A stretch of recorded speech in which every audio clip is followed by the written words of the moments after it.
नमस्कार, seat scanner के साथ मैं राकेश रंजन। सीट स्कैनर में हम बिहार विधानसभा की अलग अलग सीटों को स्कैन कर रहे हैं। उस सीट का इतिहास जानना चाहते हैं हम। उस सीट पर दावेदार कौन कौन है इस बार चुनाव लड़ने के लिए, इसकी भी चर्चा हम कर रहे हैं। जातीय समीकरण किसे मजबूत बनाते हैं, इस पर भी हमारी चर्चा हो रही है। तो आज इसी कड़ी में हम चर्चा करेंगे लालगंज विधानसभा क्षेत्र की, जो कि वैशाली जिले में है और हाजीपुर लोकसभा क्षेत्र के अंतर्गत आने वाली एक सीट है।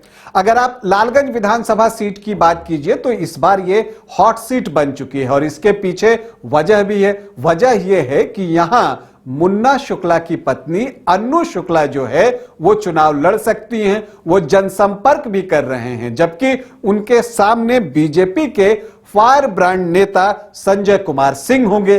तो ये मुकाबला ऐसे भी हॉट हो जाता है। लेकिन अगर आप लालगंज विधानसभा क्षेत्र की बात कीजिए तो यहां आप देखते हैं कि 1995 तक कांग्रेस जो है वो मुख्य मुकाबले में हुआ करती थी, लेकिन उसके बाद सोशलिस्ट पार्टियों के बीच में ही आपस में यहां मुकाबला होता रहा है। और ये हाजीपुर लोकसभा क्षेत्र के अंतर्गत है, तो ये चिराग पासवान का निर्वाचन क्षेत्र है। तो यहां पर एलजेपीआर मतलब चिराग पासवान का भी एक इंपैक्ट जो है वो देखा जा सकता है। लालगंज सीट की हम बात करें तो यहां से बिहार के सीएम रहे दीप नारायण सिंह ने भी चुनाव लड़ा है और उन्होंने 3 बार यहां से जीत हासिल की है। 1967, 1972 और 1977 में सीएम रहे श्री कृष्ण सिंह। 17 दिनों के लिए वो रहे। और आपको हम बताएं कि यहां पर अब तक जो है 20 विधायक चुने गए हैं। कांग्रेस से 9 विधायक, जेडीयू ने 2 बार ये सीट जीती है। जनता दल लोक जनशक्ति पार्टी को भी 2-2 बार ये सीट मिली है, जबकि बीजेपी, जनता पार्टी, लोकतांत्रिक कांग्रेस ने भी 1-1 बार ये सीट जीती है। तो निर्दलीय जो है वो 2 बार यहां से चुनाव जीतने में सफल रहे हैं।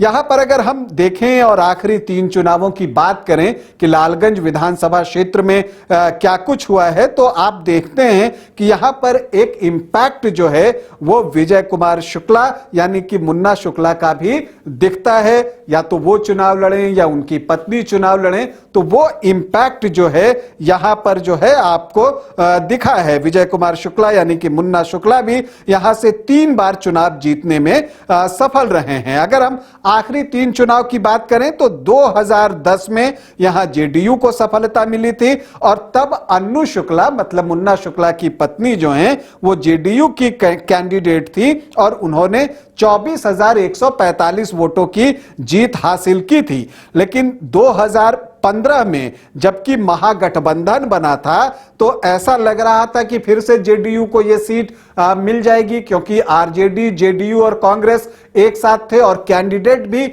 वहां पर खुद मुन्ना शुक्ला थे, विजय शुक्ला कहने का मतलब। लेकिन इसके बावजूद यह सीट जो है एलजेपी जीतने में सफल रही और इसलिए मैंने कहा कि एक चिराग पासवान इंपैक्ट इस सीट पर दिखता है। राजकुमार शाह एलजेपी के कैंडिडेट थे, वैश्य कैंडिडेट, और उन्होंने 20,293 वोटों से यह चुनाव जीता। लेकिन 2020 में चूंकि एलजेपी जो है वो एनडीए फोल्डर में शामिल नहीं थी, तो यह सीट बीजेपी ने लड़ने के लिए खुद चुना और यहां पर उन्होंने अपने फायर ब्रांड नेता संजय कुमार सिंह को चुनावी मैदान में उतार दिया, जो कि राजपूत जाति से आते हैं।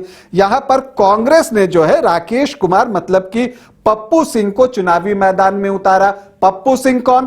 पप्पू सिंह अनुग्रह नारायण सिंह के प्रपौत्र हैं, वो भी राजपूत हैं। तो इन सब के बीच विजय शुक्ला मतलब मुन्ना शुक्ला निर्दलीय ताल ठोकने के लिए मैदान में थे। लेकिन इस त्रिकोणीय मुकाबले में जीत जो है संजय कुमार सिंह को मिली, वो भी लगभग 37% वोट लाकर वो 26,299 वोटों से लालगंज में विधानसभा चुनाव जीतने में सफल रहे और फिलहाल लालगंज का प्रतिनिधित्व कर रहे हैं। लेकिन सवाल उठता है कि 2025 में क्या होगा।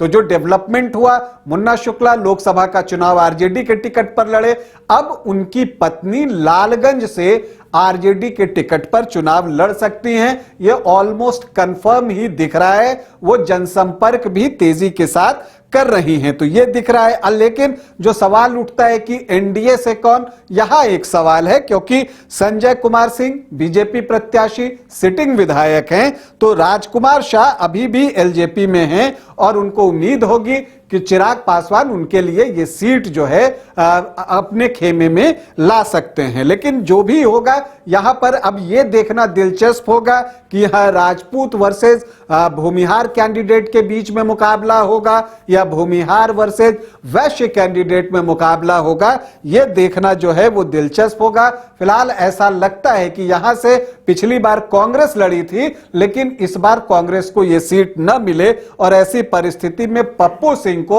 औरंगाबाद की किसी सीट पर शिफ्ट किया जा सकता है। क्या कुछ होता है यह आने के बाद ही हमें पता चलेगा, समय आने पर। फिलहाल आपको यहां का मैं जातीय समीकरण भी बता देता हूं। एक अनुमान के अनुसार, मैं हमेशा कहता हूं कि ये जो हम जातीय समीकरण बताते हैं आपको, ये एक अनुमान है। जो आंकड़े हमें मिलते हैं उसका विश्लेषण करके हम एक निष्कर्ष पर पहुंचने की कोशिश करते हैं। तो यहां पर क्या है, आपको जातीय समीकरण जो एससी हैं वो आपको 21.23% हैं, जो मुस्लिम हैं वो 8.3% हैं, यादव 11 से 12% हैं, तो राजपूत यहां 9 से 11%, ब्राह्मण 2 से 2.5% और कोयरी कुर्मी जो हैं वो 10 से 11%, भूमिहार 7.5 से 8% और वैश्य 9.5 से 10%। यहां पर सहनी वोटर्स भी ठीक ठाक संख्या में हैं, 5.5 से 6%।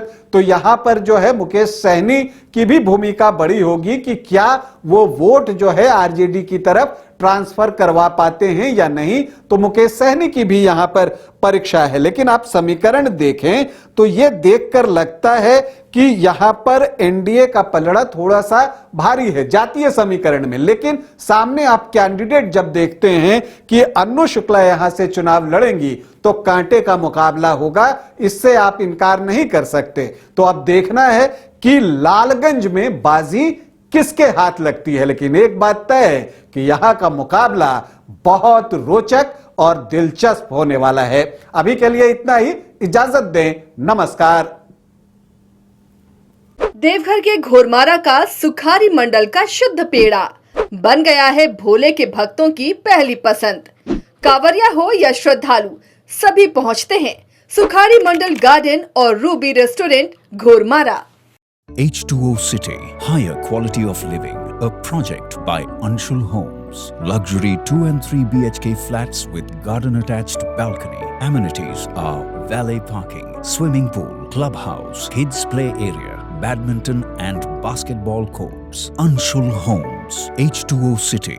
बायोम है सिर्फ मेडिकल प्रिपरेशन का संस्थान। बायोम बना फिर से एक बार रांची से नीट यूजी में सर्वश्रेष्ठ एवं सर्वाधिक रिजल्ट देने वाला संस्थान। 10th और 12th पास्ड स्टूडेंट्स के लिए नीट की क्लास जल्दी ही शुरू होने जा रहे हैं। Digital classroom, hitech library, individual doubt solving, updated study material, comfortable hostel facility और ट्रांसपोर्ट फैसिलिटी के साथ नीट क्रैक करने का सपना होगा और भी आसान। कॉल 73600666185 और visit Biome, circular road and Hinoo, Ranchi.